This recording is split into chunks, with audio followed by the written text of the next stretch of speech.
আকাশেতে লক্ষ তারা চাঁদ কিন্তু একটা রে ভেরি নাইস। আমার এক্সপেকটেশন এত ছিল না, বাট আই রিয়েলি লাভ ইট। আর আমার অবশ্যই নিজের প্রশংসা শুনতে ভালো লাগে, ভালো কাজ হলে ভালো লাগে। সো অনেকদিন পরে আবার দেখছি যে সবাই গাচ্ছে, সবাই মজা করছে গানটাতে।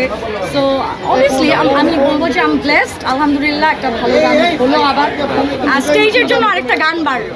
আপু হলে তো গেলেন, দর্শকদের রিঅ্যাকশন আপনি কেমন দেখেন? খুব ভালো ভাই। আমি যখন আসছি, আমি এসে প্রথমে তো ঢুকে দেখা যাচ্ছে না, বিকজ একদম ডার্ক। যখন আমরা বাইরে থেকে ঢুকি তো আমি চিন্তা করতেছি সবাই আসছে তো, মানে হল কি ফুল।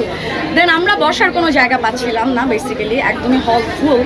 সো ডেফিনেটলি ভালো লাগতেছে দেখে। অনেকদিন পরে একটা ছাকানাকা গান দিলেন, একদম মিলা কোয়ালিটির। Thank you. কেমন? আমি সবসময় আমি কিন্তু একটু অনেকদিন পর পরই গান দিই, একটু কম গান দিই। বাট আমরা ক্যাসেটে যখন আপনাকে শুনেছি তখন যে শান্তিটা পেতাম আর কি, সেই শান্তিটা অনেকদিন পরে আমরা এখন শান্তিটা তো ক্যাসেট নাই, পাওয়া যাবে না, আমরা নিজেরাও পাই না ওইভাবে করে। বাট দেন এগেন আপনাদের ভালো লাগছে নাকি দ্যাটস ইট।